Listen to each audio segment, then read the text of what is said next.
वही proteins vesicles के form में आते हैं गोल्जी कॉम्प्लेक्स की तरफ। जो प्रोटीन्स बन रहे हैं वेसिकल्स के अंदर, ये प्रोटीन्स जो हैं ये गोल्जी कॉम्प्लेक्स में आते हैं। गोल्जी कॉम्प्लेक्स उनको थोड़ा सा मॉडिफाई करके सेक्रीट करता है, और यही वेसिकल्स जो कि गोल्जी कॉम्प्लेक्स से सेक्रीट हो रहे हैं, इनमें कुछ बन जाते हैं लाइसोसोम्स। वो लाइसोसोम्स कहलाएंगे, वो सेक्रेटरी वेसिकल्स लाइसोसोम्स कहलाएंगे कि जिनके अंदर दो तरह के एंजाइम्स होंगे। इनके अंदर जो एंजाइम्स होते हैं वो hydrolytic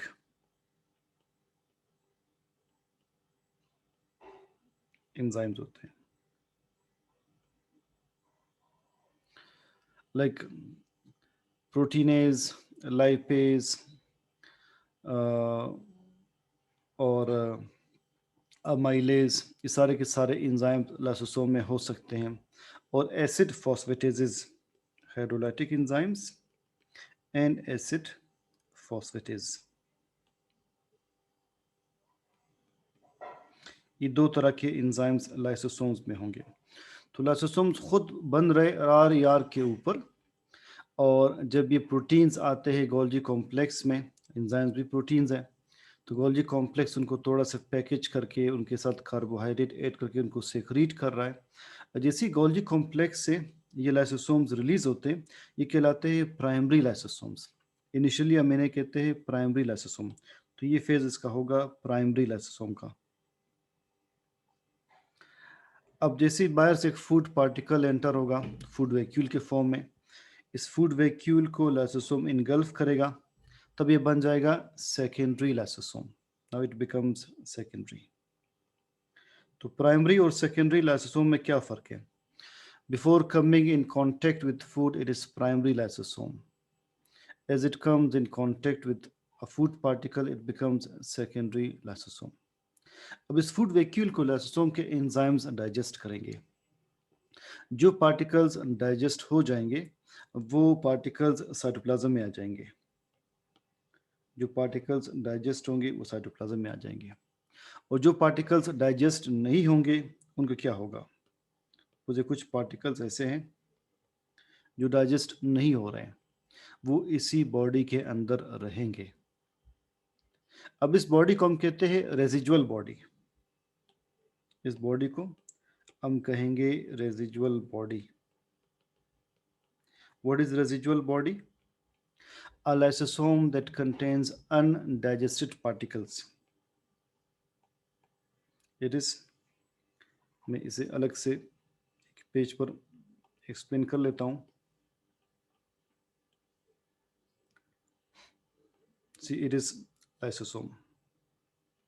Before coming in contact with food, it is known as a primary lysosome.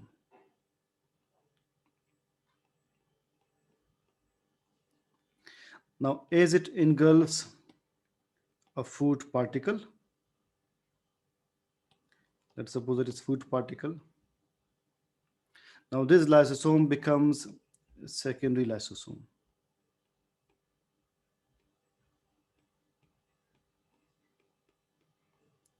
ये फूड पार्टिकल को डाइजेस्ट कर लेगा, और सारे डाइजेस्टेड पार्टिकल्स साइटोप्लाज्म में आ जाएंगे। फूड पार्टिकल्स डाइजेस्ट कर लेगा और डाइजेस्टेड पार्टिकल्स साइटोप्लाज्म में आ जाएंगे। डाइजेस्टेड पार्टिकल्स, ये पॉसिबल है कि फूड में कुछ ऐसे पार्टिकल्स हो जो डाइजेस्ट ना हो, तो वो पार्टिकल्स इसी में रहेंगे। These are undigested particles. Undigested particles. Now this lysosome which contains the undigested particles, इसे कहते हैं रेजिजुअल बॉडी। अब इसका नाम बन जाएगा residual body. So what is residual body? A lysosome that contains undigested particles.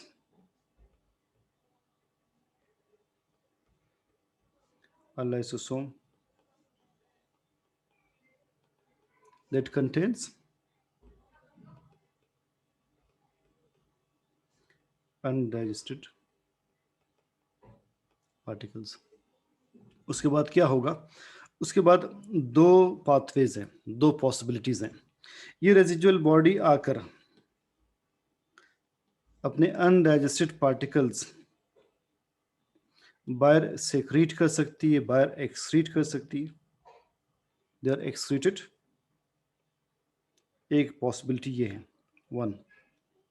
ये सेकंड पॉसिबिलिटी ये है कि this residual body it remains as such, इसके पार्टिकल्स बाहर एक्सक्रीट ना हो, बल्कि इसके अंदर जो पार्टिकल्स हैं वो येलोइश ब्राउन पार्टिकल्स बन जाएं।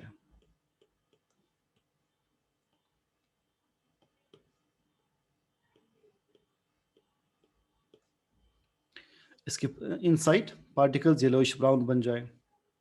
उन येलोइश ब्राउन पार्टिकल्स को जो कि इस बॉडी के अंदर है, रेजिजुअल बॉडी के अंदर है, उन्हें कहते हैं लाइपोफ्यूसिन ग्रेन्यूल्स। एज के बढ़ने के साथ साथ हमारे सेल्स में लाइपोफ्यूसिन ग्रेन्यूल्स बढ़ते जाएंगे और ये एजिंग शो करते हैं। सो लाइपोफ्यूसिन ग्रेन्यूल्स क्या है, they are yellow brown pigments या granules present in residual body.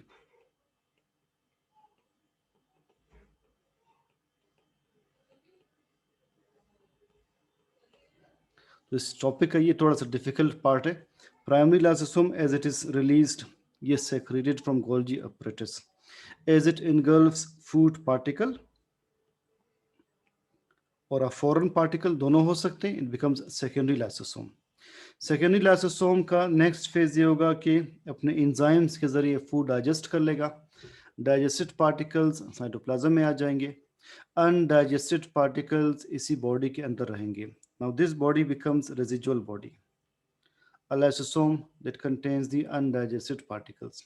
एक बात ये कि रेजिजुअल बॉडी जो है ये अपने कंटेंट्स बाहर रिलीज करे, एक्सक्रीट करे, और दूसरी पॉसिबिलिटी ये है कि इसके इनसाइड जो है undigested particles yellow brown pigments बन जाएं, जिन्हें लाइपोफ्यूसिन ग्रेन्यूल्स कहते हैं। वो as such as it is cell के अंदर रहे जब तक ये सेल अलाइव है।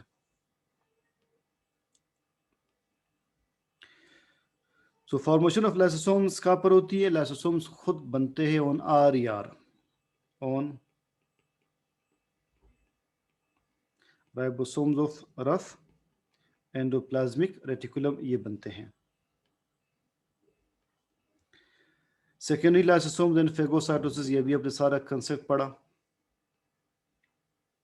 ऑटोफेजी क्या है? ऐसा पॉसिबल है कि लाइसोसोम सेल के अपने ऑर्गेनलीज को इनगल्फ करें। फॉर एग्जांपल एक माइटोकॉन्ड्रिया है जो कि ओल्ड है और मजीद फंक्शनल नहीं है, तो इन केस लाइसोसोम इस माइटोकॉन्ड्रिया को इनगल्फ करे और उसे डाइजेस्ट कर लें, तो हम इसे कहेंगे ऑटोफेजी। लाइसोसोम का अपने ही सेल के पार्ट्स को फेगोसाइटोस करके डाइजेस्ट करना, इसे ऑटोफेजी कहते हैं। Auto means same, phagy means eating. It is the self eating process, self eating. Auto means self, phagy means eating, self eating process. Lysosome का अपने ही सेल के ओल्ड ऑर्गेनलीज को इनगल्फ करके डाइजेस्ट करना, यह है ऑटोफेजी।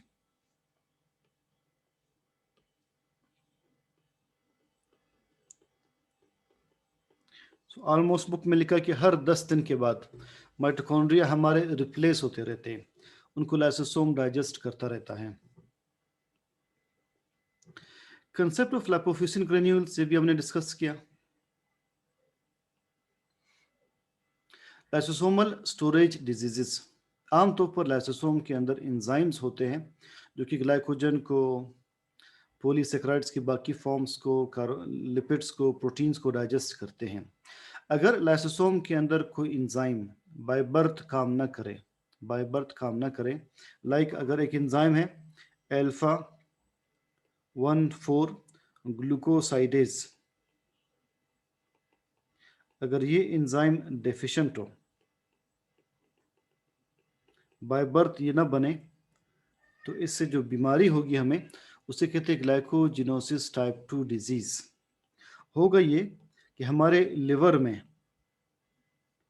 और मसल्स में जो सेल्स होते हैं, मैं एक सेल इनलार्ज करके शो कर रहा हूँ, इनके अंदर ग्लाइकोजन स्टोर होता है। ग्लाइकोजन एक ब्रांच्ड फॉर्म में बहुत सारे ग्लूकोज मॉलिक्यूल्स मिलकर ग्लाइकोजन के दरख्त बनाते हैं। अगर ये एंजाइम मौजूद हो, अल्फा 1 4 ग्लूकोसाइडेज, जब भी हमें ग्लूकोज की ज़रूरत होती है, तो ये एंजाइम वहाँ से ग्लूकोज डिटेच करता है, अलग करता रहता है, ताकि बॉडी में यूटिलाइज हो सके। मगर अगर ये एंजाइम डेफिशिएंट है, तो ग्लाइकोजन से वापस ग्लूकोज नहीं बन सकेगा। हमारे सेल्स में ग्लाइकोजन जमा होता जाएगा, सेल्स में ग्लाइकोजन जमा होता जाएगा, और वो सेल्स उनकी आहिस्ता आहिस्ता डेथ होती जाएगी। तो इसे कहेंगे glycogenosis type 2 disease. The deficiency of this enzyme, जिसका तस्करा बुक में नहीं है, it results in the accumulation of glycogen in cells and that results in the death of cells. इसी तरह से हमारे सेल्स में लिपिड्स स्टोर होते हैं, लाइक न्यूरॉन्स के अंदर, एडिपोज टिश्यू के अंदर जहाँ जहाँ लिपिड्स मौजूद हैं। सपोज ये लिपिड स्टोर हुआ है, इट इज लिपिड। एक एंजाइम है लाइसोसोम्स के इनसाइड, हेक्सोस अमाइनिडेज ए, हेक्सोस अमाइनिडेज ए। अगर इस एंजाइम की डेफिशिएंसी हो, तो टे सेक्स डिजीज होगी। हमारे लिपिड्स कैटाबोलाइज नहीं हो सकेंगे, लिपिड्स स्टोर होते जाएंगे। ये एंजाइम लिपिड्स को मेटाबोलाइज करता है। अगर ये एंजाइम डेफिशिएंट होगा, तो लिपिड्स हमारे सेल्स में स्टोर होते रहेंगे। हमारे न्यूरॉन्स अक्सर उनकी डेथ हो जाएगी, ब्रेन में, स्पाइनल कॉर्ड में। जब ब्रेन्स में और स्पाइनल कॉर्ड में न्यूरॉन्स की डेथ होगी, तो number 1 blindness is the result, number 2 paralysis is the result. Third, mental retardation is the result. Individuals के जहन काम नहीं करेंगे, उनको की आइज काम नहीं करेंगी, लिम्स काम नहीं करेंगे। लिम्स काम नहीं करेंगे तो पैरालिसिस होगी, विजन नहीं होगी तो ब्लाइंडनेस, और अगर इंटेलिजेंस नहीं होगी तो मेंटली रिटार्डेड कहलाएंगे। तो जो एंजाइम डेफिशिएंट है इस डिजीज में, वो है एक्सोस अमाइनिडेज ए। इसमें लिपिड्स की मेटाबॉलिज्म नहीं होती, लिपिड्स जमा होते रहेंगे, सेल्स की डेथ होती रहेगी, tay Sachs disease. There is an organelle peroxisomes, peroxisome liver cells में ज्यादा है।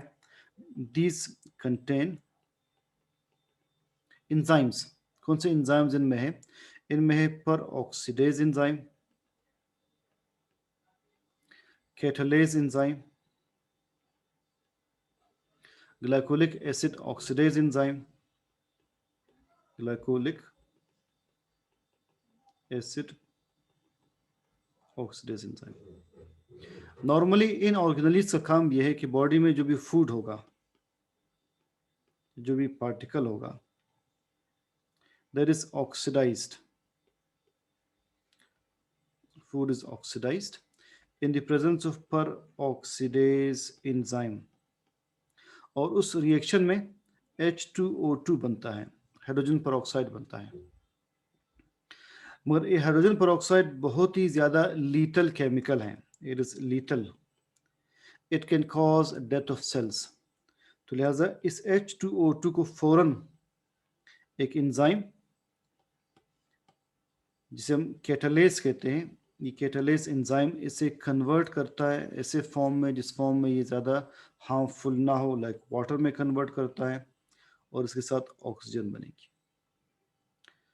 सुपर ऑक्सीडेज की प्रेजेंस में whenever food is oxidise, hydrogen peroxide is produced within these organelles peroxisomes, और इन्हीं के अंदर जो एंजाइम कैटालेज हैं, वो हाइड्रोजन पेरोक्साइड को एकदम से मेटाबोलाइज करके किसी नॉन लीटल फॉर्म में कन्वर्ट करता है। तो ये काम है पेरोक्सिसोम्स का। पेरोक्सिसोम्स इसके अलावा ये डिटॉक्सिफाई करते हैं एल्कोहल को, ये कन्वर्ट करते हैं लिपिड्स को कार्बोहाइड्रेट्स में। ये भी पेरोक्सिसोम्स के फंक्शन है।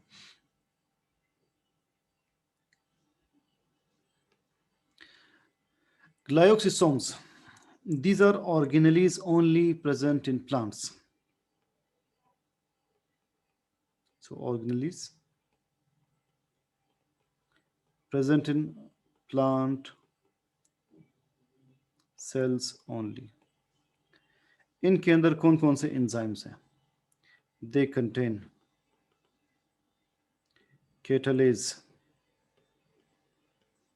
they contain glycolic acid oxidase, plus they contain enzymes of glyosylate cycle, plus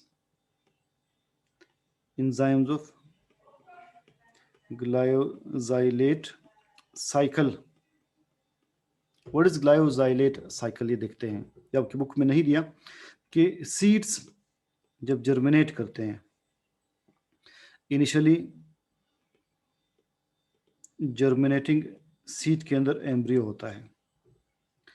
इस जर्मिनेटिंग सीड में जो प्लांट का एम्ब्रियो ग्रो करता है, सीडलिंग बनाता है, उसको बहुत ज़्यादा फूड की ज़रूरत होती है, मगर जर्मिनेटिंग सीड में लिपिड्स होते हैं।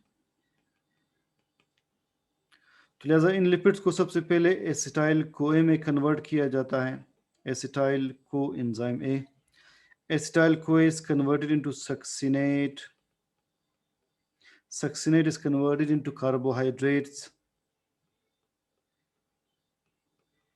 carbohydrates are used as food. इस साइकिल को कहते हैं glyoxylate cycle. This cycle is known as glyoxylate cycle. So glyoxysome की आपने समरी याद रखनी कि these are organelles present in plant cells only. They contain catalase, glycolic acid oxidase, plus enzymes of glyoxylate cycle. What is glyoxylate cycle? ये वो cycle है कि जिसमें जर्मिनेटिंग सीड्स के अंदर जो लिपिड्स होते हैं, उन्हें सबसे पहले एसिटाइल को एंजाइम ए में कन्वर्ट किया जाता है, जिससे सक्सिनेट बनता है, उससे कार्बोहाइड्रेट्स बनते हैं। Carbohydrates are used as a source of food. ये है ग्लायोजाइलेट साइकिल। आज आप ऑर्गेनेलीज यही तक देख लीजिए। पेरोक्सिसोम्स हमने डिस्कस किए, और जो स्टोरेज डिजीजेज हैं लाइसोसोम्स की, एंजाइम्स की डेफिशिएंसी की वजह से, ये हमने डिस्कस किए। इन लाइसोसोम के फर्दर दो फंक्शंस एक देख लेते हैं।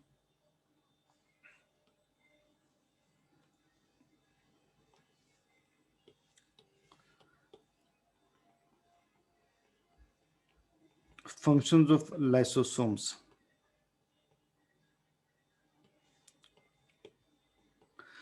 सेल के अंदर जितनी डाइजेशन होती है वो लाइसोसोम्स के एंजाइम्स करते हैं। तो आपने याद रखना है इंट्रा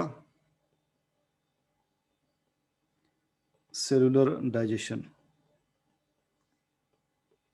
सेल के बाहर जो डाइजेशन होती है एक्स्ट्रा सेलुलर डाइजेशन, उसके लिए एंजाइम्स लाइसोसोम्स सेक्रीट करते हैं। नंबर 2। नंबर 3, लाइसोसोम्स ऑटोफेगी करते हैं। ऑटोफेजी, सेल के अपने वो पार्ट्स जो कि ओल्ड हो, मज़ीद फंक्शनल ना हो, उनको डाइजेस्ट करना, ये लाइसोसोम का काम है। नंबर 4, अगर डेवलपमेंट के दौरान किसी पार्ट को रिमूव करना हो, लाइक फ्रॉग्स में, जब फ्रॉग्स टेडपोल के फॉर्म में होते हैं,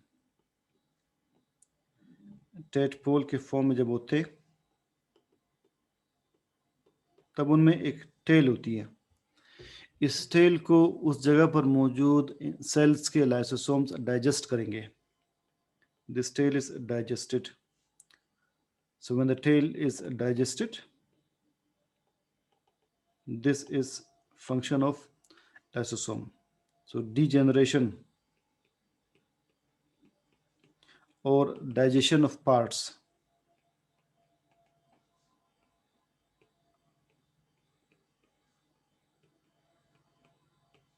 ड्यूरिंग व्हाट? During development.